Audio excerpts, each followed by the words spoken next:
नमस्कार, हरियाणा न्यूज देख रहे हैं आप और मैं हूं आपके साथ हितेंद्र। बुलेटिन का आगाज एक बड़ी खबर के साथ करेंगे। ये बड़ी खबर आपको बता दें, नूह हिंसा पर हरियाणा सरकार का बड़ा एक्शन देखने को मिल रहा है। नूह हिंसा की जांच अब एसआईटी करेगी। डीजीपी का यह बयान सामने आया। डीजीपी ने एक प्रेस कॉन्फ्रेंस की, उस दौरान बताया कि एक एसआईटी को 7 से 8 केस दिए जाएंगे,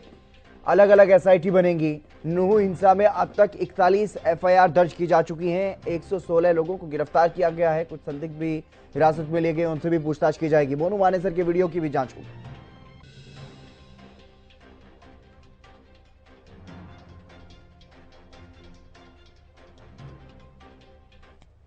अब तक वहां पर 41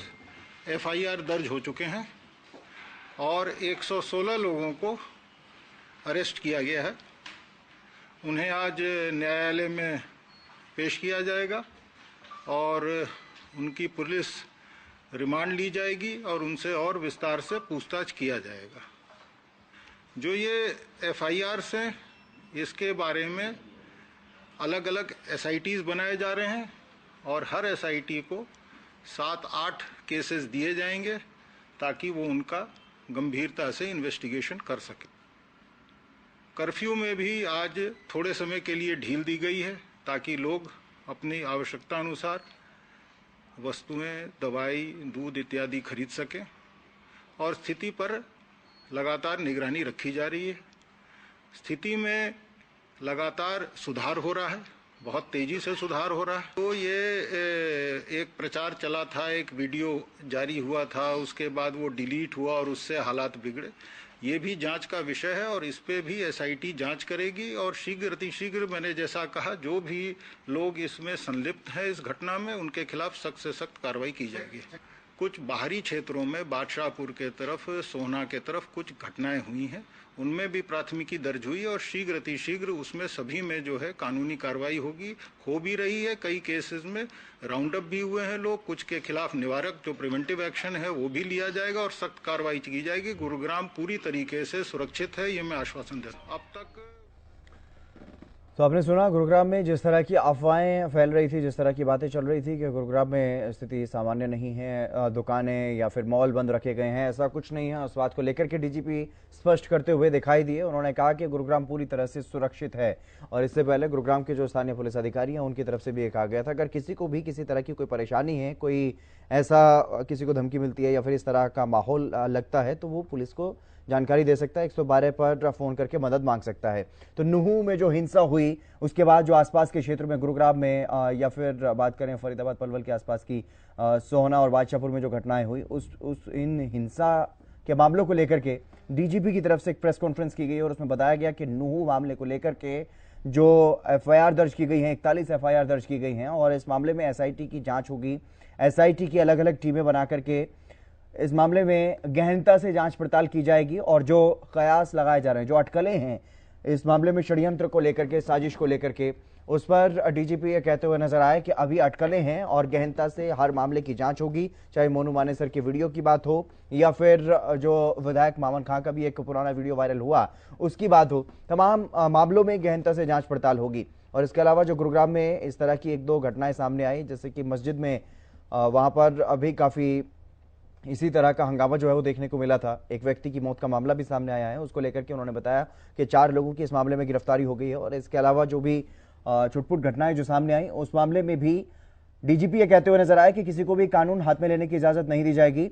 किसी भी तरह से जो भी लोग उपद्रव फैलाना चाहते हैं उन पर सख्त से सख्त कार्रवाई की जाएगी।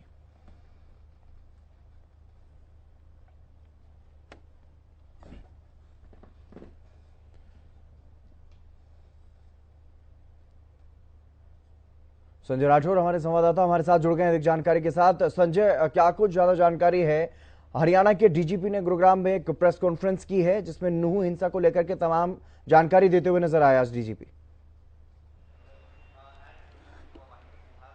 जी बिल्कुल, इतने मैं आपको बताना चाहूँगा, हरियाणा के डीजीपी पीके अग्रवाल ने आज गुरुग्राम के अंदर एक प्रेस वार्ता की और उस प्रेस वार्ता में साफ तौर पे यही कहा कि जो हिंसा नूंह जिले के अंदर हुई और उसके बाद नूंह के आसपास लगते हुए जिले के अंदर भी ये हिंसा भड़की, क्योंकि गुरुग्राम बिल्कुल इसके समीप है और गुरुग्राम के अंदर भी कुछ दुकानों के अंदर तोड़फोड़ की गई, तो वहीं पर एक मस्जिद के अंदर आग लगा दी गई थी जिसके अंदर एक व्यक्ति की जो है मौत हो गई थी। उसमें अब गुरुग्राम पुलिस ने कार्रवाई करते हुए 4 जो आरोपी हैं उसको गिरफ्तार कर लिया और उसके अन्य जो गुरुग्राम में अलग अलग जगह पर जो पथराव हुआ, माफ कीजिएगा पथराव यानी कि जो दुकानों के अंदर तोड़फोड़ की गई, उसके अंदर भी एक व्यक्ति को गिरफ्तार किया है। टोटल गुरुग्राम की बात करूं तो 5 लोगों की अभी तक गुरुग्राम पुलिस 5 लोगों की गिरफ्तारी कर चुकी है, तो वहीं पर 15 एफआईआर दर्ज की गई है और लगातार यही प्रयास किए जा रहे हैं कि जो इस पूरे घटनाक्रम के अंदर आरोपी रहे, जिन्होंने इस घटना को अंजाम दिया, उनको जल्दी से जल्दी राउंड अप किया जाए और सलाखों के पीछे डाला जाए। तो वहीं पर नूंह जिले की मैं बात करूं तो अभी तक 41 जो एफआईआर है वो दर्ज कर ली गई है और 116 लोगों को पुलिस ने राउंड अप कर लिया, गिरफ्तार कर लिया और तमाम जो अन्य लोग हैं उनकी भी गिरफ्तारी के लिए अब गुरुग्राम सहित अन्य जो जिलों में जिन लोगों ने जो शरारती तत्व है उन्होंने हिंसा फैलाई है, उनके ऊपर भी अब गुरुग्राम सहित अलग अलग जिलों में जो पुलिस है वो नकेल कसने का काम कर रही है। और इस प्रेस वार्ता में डीजीपी ने यह भी साफ कर दिया कि यदि पूरे हरियाणा के अंदर किसी भी जो असामाजिक तत्व है उसने हिंसा फैलाने का काम किया या इस तरीके की सोशल मीडिया पे कोई गलत चीजें पोस्ट की, तो उनके खिलाफ भी अब एक्शन मोड में हरियाणा पुलिस रहेगी। और साथ ही साथ जिस तरीके से लगातार सोशल मीडिया पे जो अफवाहें चल रहे हैं उन पर लोग ध्यान ना दें, ये भी डीजीपी ने अब गुरुग्राम से जनता से अपील की। और साथ ही साथ नूंह जिले और गुरुग्राम जिले की खासतौर पे बात करूं तो डीजीपी ने यह भी कहा है कि जो हालात है वो सामान्य बने हुए हैं और साथ ही साथ तमाम जो लोग हैं वो अब घबराए ना, क्योंकि जिस तरीके से लगातार दहशत के माहौल में गुरुग्राम या फिर नूंह जिले की बात करूं तो तमाम जो लोग थे वो दहशत में, क्योंकि एक के बाद एक इस तरीके की अप्रिय घटना सामने आई थी जिसके बाद लोगों के अंदर एक डर का माहौल था, लोग सहमे हुए थे। लेकिन अभी कर्फ्यू में भी कुछ राहत दी गई है, जो डीजीपी ने बताया कि अब कर्फ्यू में भी कुछ राहत दी गई है जिससे कि लोग घर से बाहर निकले और अपने रोजमर्रा की जो जरूरतों का सामान है वो ले सके। यदि हालात एक बार फिर बिगड़ते हैं तो कहीं ना कहीं अब हरियाणा पुलिस के जवान है जो वो अब धरातल पर मजबूती के साथ हैं। और जिस तरीके से आज बजरंग दल और विश्व हिंदू परिषद के जो कार्यकर्ता है उन्होंने हम बात करें भारत के अंदर, पूरे भारत के अंदर जो है प्रदर्शन की बात कही थी, विरोध प्रदर्शन करना था उनको, उसको लेके भी अब डीजीपी ने साफ कर दिया है कि धारा 144 लागू है नूंह के आसपास जो जिले हैं उनके अंदर। यदि यहां पर इस तरीके की कोई घटना को अंजाम दिया जाता है तो जो भी कार्यकर्ता हो, जो भी हम बात करें असामाजिक तत्व है उसके खिलाफ कानूनी कार्रवाई की जाएगी। और साथ ही साथ अब लगातार उन सोशल मीडिया पर जो वीडियो जारी की गई थी उन पर भी अब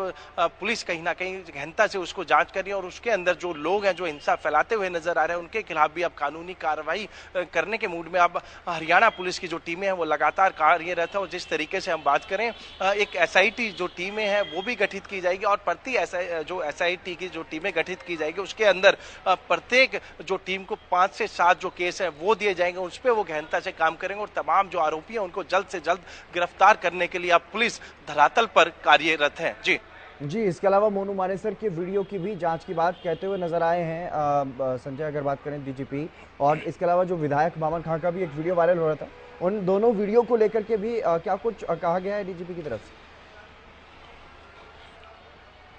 जी बिल्कुल, हरियाणा के डीजीपी पीके अग्रवाल की बात करें तो उनका साफ तौर पे यही कहना है कि सोशल मीडिया पर जिस तरीके से मोनू मानेसर की एक वीडियो वायरल की गई जिसके बाद हालात इस तरीके के हुए, क्योंकि उन्होंने साफ तौर पे कहा कि ये पूरा जांच का विषय है और इसकी जांच की जाएगी कि आखिरकार ये जो सोशल मीडिया पे किस हैंडल से इस वीडियो को पोस्ट किया गया था, उसका IP एड्रेस क्या रहा होगा, उस पर तमाम पहलू पे वो जाँच करेंगे। और साथ ही साथ जिस तरीके से पटौदी के एक केस में मोनू मानेसर के ऊपर 307 के तहत जो है मामला दर्ज है और करीबन 4 से 5 महीने हो गए वो फरार चल रहा है, तो इसमें भी उन्होंने कहा है कि जल्द से जल्द मोनू मानेसर की भी गिरफ्तारी की जाएगी, क्योंकि लगातार वो पुलिस को चकमा दे रहा। उसके बाद उसकी एक सोशल मीडिया पे वीडियो आती है जिसमें कि वो नूंह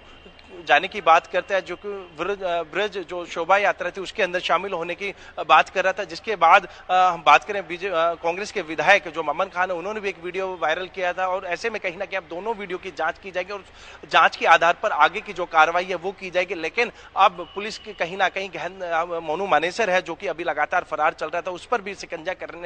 कसने के लिए जो है वो कहीं ना कहीं अब तैयार। और ऐसे में डीजीपी ने भी साफ कर दिया कोई भी शरारती तत्व होगा, जो असामाजिक तत्व होगा, उसको कहीं ना कहीं अब बख्शा नहीं जाएगा, उसके खिलाफ सख्त से सख्त जो कानूनी कार्रवाई है वो की जाएगी। लेकिन अब नूंह की बात करूं, गुरुग्राम की बात करूं, रेवाड़ी की बात करूं, फरीदाबाद और पलवल की बात करूं तो हालात अभी सामान्य बने हुए हैं। लेकिन जिस तरीके से आज मैं बात करूं, विश्व हिंदू परिषद के जो कार्यकर्ता हैं, बजरंग दल के जो कार्यकर्ता हैं, उन्होंने विरोध प्रदर्शन की बात कही थी, लेकिन अभी तक उनका जो कोई समय अभी वो तय नहीं हुआ है, वो कहाँ इकट्ठे होंगे ये भी अभी साफ नहीं हुआ है। लेकिन गुरुग्राम पुलिस की मैं बात करूं, गुरुग्राम जिले की बात करूं, करीबन 5000 के करीब जो पुलिस बल है वो गुरुग्राम के अलग अलग हिस्से में हो, चाहे सोना की बात करूं, पटौदी की बात करूं, मानेसर या फिर बादशाहपुर की बात करूं, क्योंकि कल बादशाहपुर के अंदर भी कुछ जो मीट शॉप्स हैं उनके अंदर तोड़फोड़ की गई थी और साथ ही साथ जो बाजार है उसको भी बंद करा दिया गया था। लेकिन अभी की जो स्थिति है वो काफी सामान्य बताई जा रही है, क्योंकि डीजीपी ने भी कई जगह पे वो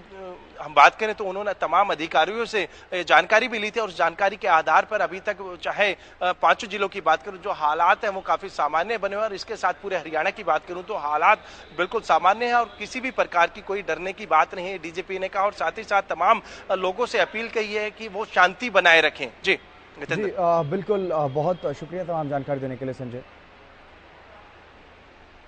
नूंह हिंसा का ये मामला है, इसको लेकर के डीजीपी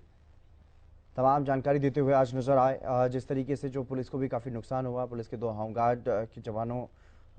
की जो है उनकी शहादत यहाँ पर हुई है, उनकी मौत इस मामले में हुई हिंसा में। और इसके अलावा और भी कई जो आम नागरिक हैं, 4 लोगों की उनकी भी मौत हुई है और इसके अलावा कई लोग घायल हुए हैं, पुलिस के जवान भी घायल हुए हैं। तो उसमें इस पूरे मामले में क्या कुछ कार्रवाई अभी तक की गई उस बारे में बताते हुए नजर आए आज डीजीपी पीके अग्रवाल। उन्होंने बताया कि 116 लोगों की गिरफ्तारी अभी तक हो चुकी है, 41 एफआईआर दर्ज हो चुकी हैं इस मामले में और लगातार सख्त कार्रवाई अब की जा रही है। इसके अलावा गुरुग्राम को लेकर के भी कई तरह की अफवाहें फैल रही थी। गुरुग्राम में ये बताया जा रहा था कि मॉल और दुकानें कहीं ना कहीं प्रभावित हैं, बंद हैं, इस तरह की बातें कही जा रही थी। गुरुग्राम में भी इस हिंसा की जो आंच है वह पहुंची, एक मस्जिद पर भी तोड़फोड़ हुई थी और एक व्यक्ति की यहाँ पर मौत भी हुई है। तो उसको लेकर के उन्होंने बताया कि गुरुग्राम में 4 लोगों की मस्जिद मामले में गिरफ्तारी हुई है, एक अन्य की भी गिरफ्तारी हुई है और इसके अलावा पूरी तरह से गुरुग्राम फिलहाल जो है गुरुग्राम पूरी तरह से सुरक्षित है, किसी को भी कहीं पर भी आने जाने की आज़ादी है, लेकिन धारा 144 लागू है।